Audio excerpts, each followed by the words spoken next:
하나님의 말씀 데살로니가전서 5장 1절에서 11절 말씀인데요. 오늘은 1절 2절 말씀만 함께 봉독하시겠습니다.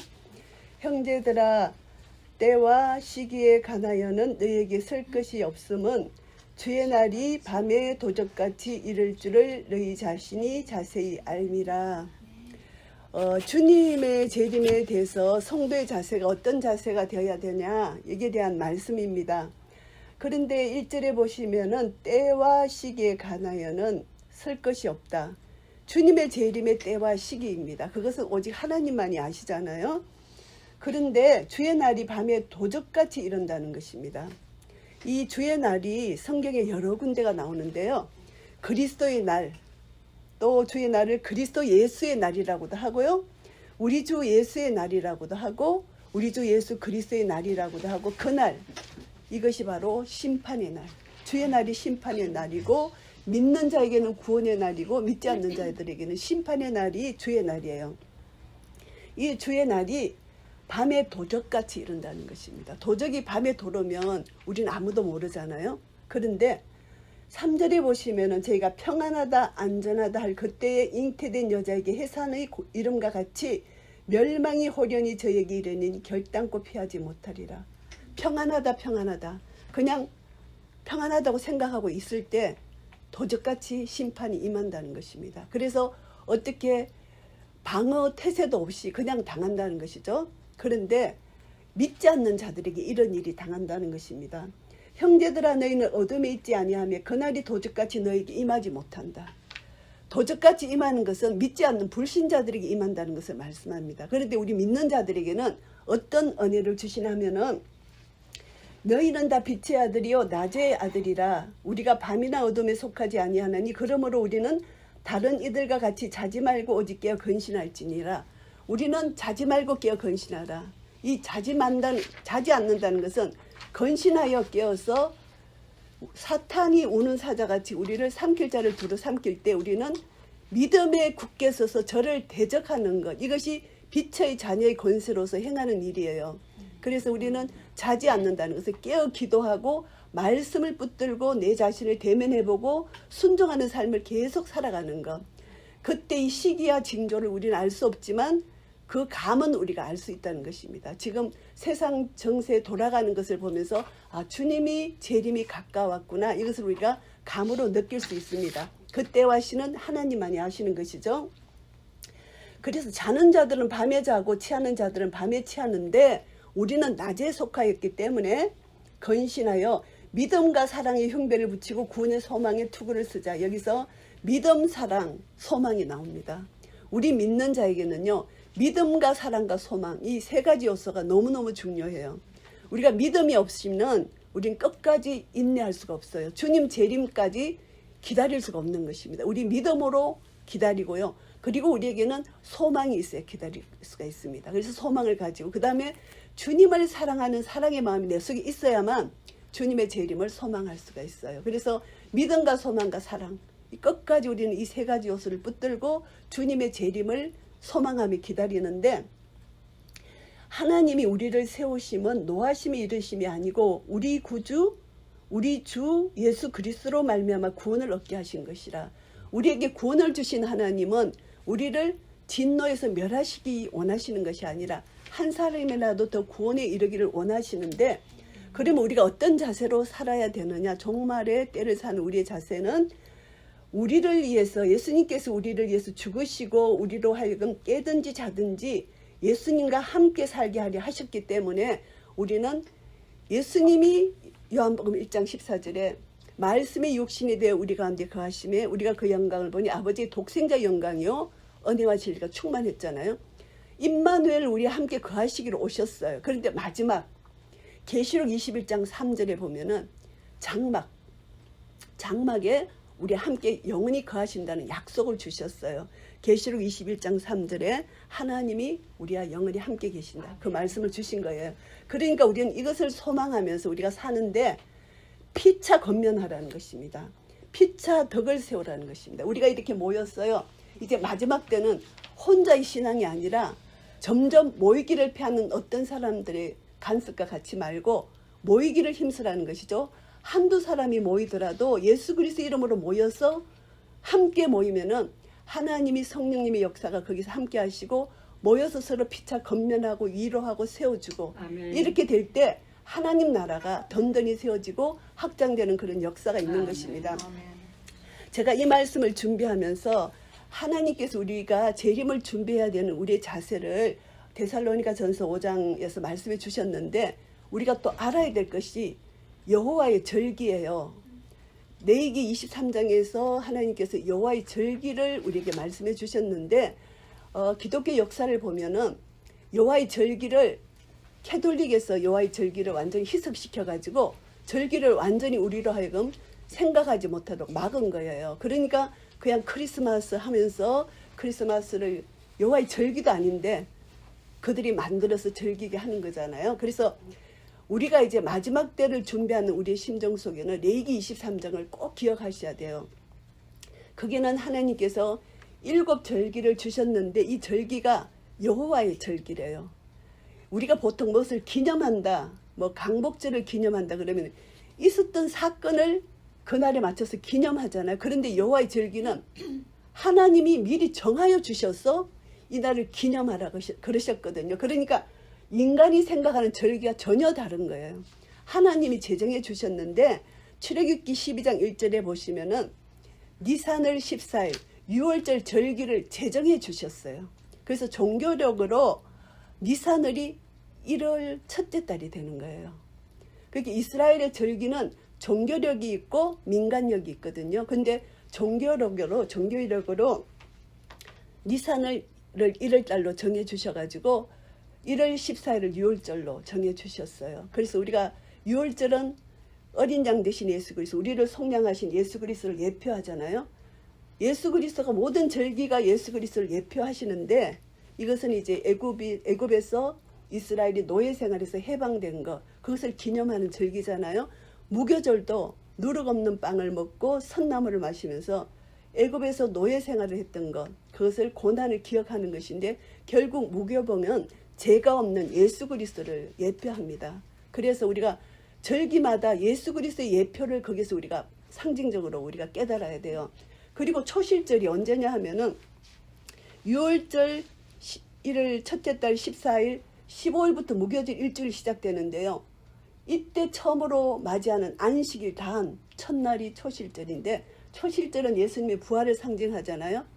시간이 정확하게 맞아요. 안식일 첫날 예수님이 부활하셨어요. 6월절 돌아가시고 무교절 지키면서 안식일 첫날 예수님이 3일 만에 부활하신 거예요. 그러니까 이게 하나님이 정하신 그 절기는 그 절기대로 예수님이 성전에서 가르치시고 했었을 때 이들이 잡아서 죽이려고 했잖아요. 유대인들이. 그런데도 잡히지 않으셨어요. 딱 6월절 날 잡히셔서 6월절 날 돌아가신 거예요. 하나님의 때 하나님 방법으로 예수님이 6월절 어린 양 예표로 오신 그대로 성취를 이루어 주신 거예요. 그리고 무교절, 초실절, 예수님의 부활을 상징하죠. 예수 그리스도를 믿는 자는 우리도 부활하는데요. 로마서 8장 말씀을 보시면은 내 안에 성령이 계시지 않으면 우리는 부활 못해요. 그래서 예수 그리스도를 주로 시인하는 것은 성령님으로 말미암아 시인하는 거잖아요. 그런데 성령님으로 시인해야만 되는데 내가 그냥 건성으로 내가 믿는다고 착각해서 시인하면은 예수님이 부활하신 그 부활에 우리가 동참을 못해요. 그것이 로마서 8장 10절 11절 말씀 제가 봉독하겠습니다. 또 그리스도께서 너희 안에 계시면 몸은 죄로 인하여 죽은 것이나 영은 의를 인하여 산 것이니라. 예수를 죽은 자 가운데서 살리신 이의 영이 너희 안에 거하시면 그리스도 예수를 죽은 자 가운데서 살리신 이가 너희 안에 거하시는 그의 영으로 말미암아 너희 죽을 몸도 살리시리라. 아멘. 성령께서 우리 죽을 몸을 살리십니다. 내 속에 성령님이 계시지 않으면 부활할 수가 없는 것입니다. 그래서 이 성령님이 우리로 하여금 지금도 우리와 임마누엘 함께 계시잖아요. 그래서 그것이 너무나 중요한 것이고요. 그래서 이제 부활절, 이제 우리가 예수님을 성령님을 내 속에 모시고 계시고 그래서 부활의 그 대회를 우리가 동참합니다. 이제 초실절이 지나고 이제 안식일이 7번, 그리고 7이 49죠. 안식일 7번 지나고 그 이튿날 50일째 이 50일이 오순절이라고 합니다. 그래서 이 오순절날은 교회가 탄생한다 신약에서 이렇게 생각하고, 오순절은 성림 강림절이고요. 그리고 모세가 시내산에서 율법을 받았을 때도 오순절에 받았습니다. 그래서 오순절의 의미는 예수 그리스도, 성령님과 예수 그리스도가 이렇게 같이 이제 나오는데요. 신약 시대에서는 이제 예수님이 승천하시고 성령님이 오셔서 인물을 교대한다고 이렇게 볼 수가 있습니다. 그래서 오순절도 안식일을 기준으로 해서 오순절을 만드는 것이고요. 그리고 속죄일에 포함된 희년도 마찬가지입니다. 나중에 나오겠지만 이 희년도 안식년이 7번, 그럼 77이 49죠. 49년 그 다음 해 50년째가 희년입니다. 이 희년을 속죄일에 속했을 때 속죄일 기간 동안 희년을 지키는 것입니다. 그래서 모든 것의 기준은 안식일의 기준이고요. 그리고 하나님께서 절기를 주셨는데 절기마다 노동을 하지 말라, 아무 노동도 하지 말라 이렇게 말씀하십니다. 너희는 아무 일이든지 하지 말라 이렇게 명령을 하십니다. 왜 안식을 하라고 하시냐 하면은 안식을 통해서 하나님을 기억하고 하나님을 경배하고 하나님과의 관계 속에서 더 깊은 사랑의 교제를 나눌 수 있도록 이렇게 안식하라 하신 것입니다. 이런 절기를 지킬 때 우리가 노동을 하게 되면은 마음이 나누어지고 하나님께 더 집중하지 못하기 때문에 하나님께서 그렇게 하도록 하신 것이고요. 그리고 이제 봄 절기가 끝나면 이제 가을 절기까지 한 4개월의 기간이 있어요. 지금 우리가 그 기간에 살고 있어요.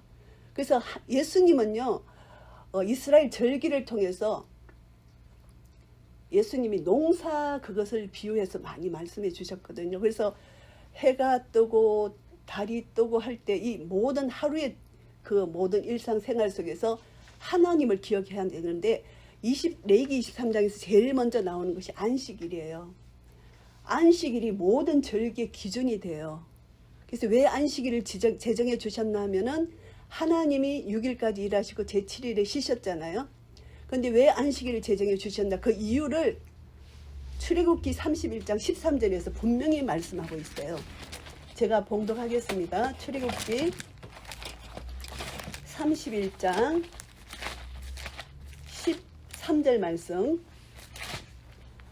너는 이스라엘 자손에게 고하여 이르기를 너희는 나의 안식일을 지키라. 이는 나와 너희 사이에 너희 대대의 표징이니 나는 너희를 거룩하게 하는 여호와인 줄 너희로 알게 함이라. 하나님께서 이스라엘 백성들을 우상 숭배하지 않고 그것을 방지하고 하나님만 경배하고 섬기도록 안식일을 제정해 주셔서 그날 일주일마다 하나님을 생각하고 하나님을 경배하고 그런 것을 주신 거예요. 그런데 이들이 하나님을 잊어버렸잖아요. 놓쳐버렸잖아요. 그래서 이 모든 절기는 창세기 1장 14절에 하나님께서 강명, 하늘에 달과 별과 해를 주셔서 강명을 주신 이유는 이 모든 절기, 그렇게 거기에서는 창세기 1장에서는 절기로 안 나오고 사시 계절로 나옵니다. 계절, 그리고 일, 날짜도 나오고 그렇게 나오는데 이 모든 것을 강명을 주신 이유가 깨닫게 하기 위해서 이 모든 사시 그리고 날 깨닫게 하기 위해서 주셨다고 창세기 1장 14절에서 말씀하시는데요. 그런데 그것을 보면요. 시간 4계절이잖아요. 계절과 그 다음에 하나님 여호와의 절기라는 절기의 단어가 히브리어로 똑같은 단어래요.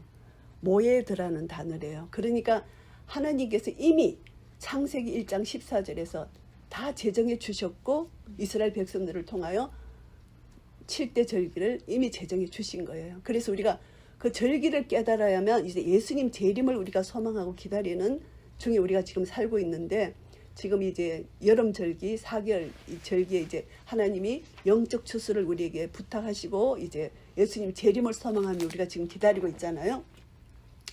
그런데 이제 7월 초하루 7번째 달 첫째 날이 나팔절이잖아요. 민간력으로는 그게 이스라엘의 새해예요. 7월이 7째 달이. 우리는 성경에서는 7월 하는데 이 7월이 잘못된 해석이에요. 일곱째 달이 진짜로 바른 해석이에요. 그래서 일곱째 달 첫째 날에 민간력으로는 새해예요. 그래서 축제의 날인데 이때 이스라엘 사람들이 나팔을 부는데 네 차례 나팔을 분대요. 네 차례 나팔을 부는데 마지막 나팔, 우리가 데살로니가서, 고린도서, 마태복음 마지막 나팔에 예수님이 재림하신다고 말씀해 주셨잖아요. 그래서 이 나팔절은 예수님의 재림의 예표예요. 그러니까 우리가 이제 9월, 태양력으로는 한 9월쯤 되거든요. 그래서 9월이 되면은, 해마다 9월이 되면은 예수님이 언제 재림하시나, 우리가 이제 소망 가운데 이제 시세를 분별하면서 이렇게 기다리는 그런 마음으로 이제 준비를 하는데요. 그래서 이제 나팔절이 네 번째 마지막 나팔이 불려질 때 예수님이 재림하시는데, 나팔절 일곱째 달 1일부터 9일까지가 나팔절인데 10일부터가 대속제일이에요. 대속제일이 10일부터 14일까지인데 이 대속제일은 우리 죄를 회개하면서 내 모든 죄를 대속해 주신 십자가의 사랑을 생각하면서 회개하는 기간이 있거든요. 그래서 이스라엘 백성들은 그때마다 대제사장이 1년 1차씩 지성소에 들어가서 백성의 모든 죄, 제사장이 죄를 회개하는데 그것이 예수 그리스도의 예표로 우리를 완전히 속량해 주신 십자가의 그 속량을 예표하는 거거든요. 그래서 이것을 보면은 그 다음에 15일부터는 장막절이에요. 장막절은 수장절이라고도 하고 초막절이라고도 하는데 이 장막절에는 모든 추수한 것을 곡식을 창고에 저장하는 거예요. 이것이 예수님을 통해서 알곡과 가라지를 가르셔서 알곡을 창고에 저장해서 천년왕국으로 이어지는 주님과 함께 영원토록 함께 사는 장막절, 그것을 이제 예수님의 천년왕국을 예표하는 것입니다. 그래서 그것을 보면은 나팔절과 대속제일과 장막절이 주르르 연결돼 있어요. 그러니까 우리가 예수님의 재림을 나팔 소리를 듣고 이제 우리 죄를 속죄하고 이스라엘 백성들도 죄를 지은 것을 속죄하고 회개하고 그렇게 할 때 그 상황에서 알곡과 가라지를 가르셔요. 알곡과 가라지를 가르셔서 이제 알곡은 저장하는 거예요. 창고에. 그래서 우리는 장막절 그 절기의 대열에 서는데 이 원래 장막절은 이스라엘이 강년 40년을 기념하는 그것으로 절기를 주셨지만 예수 그리스도의 예표예요. 그래 보면은 장막절이 어떤 계시록 21장 3절에 보시면은 내가 들으니 보좌에서 큰 음성이 나서 가로되 보라 하나님의 장막이 사람들과 함께 있음에 하나님이 저희와 함께 거하시리니 저희는 하나님의 백성이 되고 하나님은 친히 저희와 함께 계셔 모든 눈물을 그 눈에서 씻기심에 다시 사망이 없고 애통하는 것이나 곡하는 것이나 아픈 것이 다시 있지 아니하리니 처음 것들이 다 지나갔음이래라. 이제 하나님께서 만물을 새롭게 하시고 이제 장막절 그때 우리로 하여금 영원토록 이제 완전히 구원이 완성이 되어서 영원토록 하나님과 예수님과 함께 천국에서 영원토록 사는 영생복락을 누리는 그 장막절의 예표가 예수 그리스도 천년왕국의 예표예요. 이것을 보면서 우리가 재림에 관하여 우리가 어떻게 살아야 되나 성도의 자세를 데살로니가 전서 5장 1절부터 11절까지 우리가 생각하면서 다시 한번 내가 믿음을 가지고 있어야 되고 사랑의 흉배를 붙여야 되고 구원의 투구를 쏘고 우리 소망 가운데 인내하면서 주님의 재림을 기다리는데 주님의 재림을 기다릴 때 반드시 여호와의 절기를 우리가 깨달아 알아야 되고 그 절기 가운데 하나님은 1.1획도 틀림이 없이 그 절기 가운데 역사하신다는 거 우리가 기억하고 이 절기는 인간이 만든 것이 아니라 하나님이 그 시간을 정해주셨기 때문에 여호와의 절기라는 거. 그래서 우리는 잊어버렸던 캐톨릭으로 인하여 너무나 희석시켰던 그것을 우리가 다시 한번 깨닫고 여호와의 절기로 돌아가서 여호와의 절기를 기억하고 그 절기 속에서 역사하시는 하나님의 능력과 하나님의 사랑. 그래서 우리는 하나님이 나를 어떻게 구속해 주셨고 나를 어떻게 사랑해 주셨고 이것을 절기를 통해서 하나님의 사랑을 그때그때마다 깨닫고 하나님의 사랑에 감사하고 그 은혜를 기뻐하며 누리는 것. 하나님이 우리에게 주신 거예요. 그래서 절기 때마다 하나님과의 깊은 사랑의 교제를 나누며 하나님 또 이렇게 예수 그리스도를 예표로 주셨군요. 이것을 통해서 나를 구원해 주셨군요. 언젠가 장막절에 천년왕국을 이루실 하나님의 사랑과 은혜를 감사하며 감격하며 그렇게 살 수 있습니다. 그래서 우리가 항상 생명의 말씀을 내 속에 붙들고 말씀이 육신이 되어 우리 가운데 거하셨잖아요. 그래서 예수 그리스도로 뿌리를 받고 세움을 입어서 믿음에 굳게 서서 감사함이 넘치는 삶을 살 때 하나님께서는 우리를 통하여 영광을 받으시고 우리 한 사람 한 사람 내가 세움을 입을 뿐만이 아니라 주위의 연약한 자들을 세워서 함께 그 대열에 동참해서 하나님께 온전한 영광 돌려드릴 수 있는 한 분 한 분 되시기를 예수 그리스도 이름으로 축복합니다. 아멘. 함께 기도하시겠습니다. 살아계신 하나님 아버지, 오늘 또 내일 또 우리 주 예수 그리스도 언제 재림하시나 우리는 소망 가운데 기다리고 있습니다. 세상은 점점 어두워가지만 하나님 아버지 이 모든 제약 가운데 이 모든 것을 심판하실 우리 구주 예수 그리스도를 기다립니다. 그날 알곡과 가라지를 가르시는 그날 하나님 우리는 구원의 대열에 서서 영원토록 아버지 이름을 높이며 찬양드리는 한 분 한 분 되기를 예수 그리스도 이름으로 축복합니다. 하나님 그 대열에 설 때에 하나님 내가 거룩하니 너희도 거룩하라. 우리가 이 땅에 사는 동안 거룩한 삶을 살게 하여 주시고 하나님 아버지 주님 말씀에 그대로 순종하게 살게 하여 주실 때에 하나님 영적 분별력을 주셔서 말씀대로 우리가 온전히 나아가게 하여 주시옵소서. 말씀을 믿게 하여 주시고 말씀을 완전히 순종하게 하여 주시고 말씀에서 하지 말라 하라 이것을 분명히 우리가 가르게 하여 주시옵소서. 하나님 여호와의 말씀은 하나님의 감동으로 하나님 기록된 것으로 교훈과 책망과 바르게 함과 의로 교육하기에 유익하니